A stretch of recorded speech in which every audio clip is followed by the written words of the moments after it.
Sir in the back. Based on all the mine countermeasures operations that occurred, do you want to comment on our current state of surface mine countermeasures? Yeah. Pointed question, right, Drew?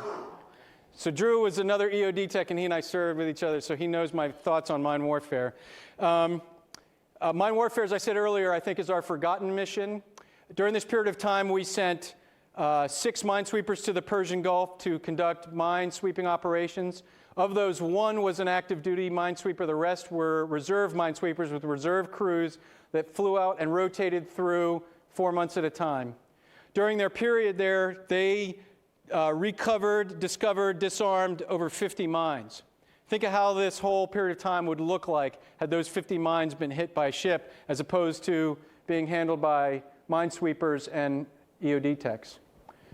But mine warfare is often a forgotten mission because it's not seen as a sexy thing. It's not appreciated. And so as a result, we go through this cycle of somebody gets hit by a mine, we build up our forces, we train for it, train, resource, and equip. We develop ourselves to the point where we have a robust capability, and then it falls on the bottom of the funding line, and it goes away, and then the whole process starts all over again. Currently, the United States notion is that our allies are going to take care of this problem for us, and our surface mine fleet is going to be decommissioned and gone here very soon. For me personally, my opinion is I think that's a mistake.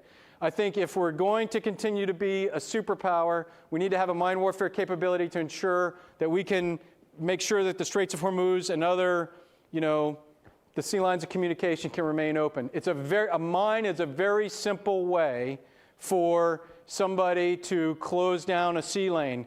And this question was asked within the last 48 hours. Drew and I were in a forum, and the question was asked, how many mines does it take to close down the Strait of Hormuz? Anybody know the answer?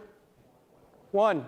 You do 1, and all of a sudden now the whole thing closes down, and you've got to go through and sweep and control it to ensure that it's free. So thank you for that question.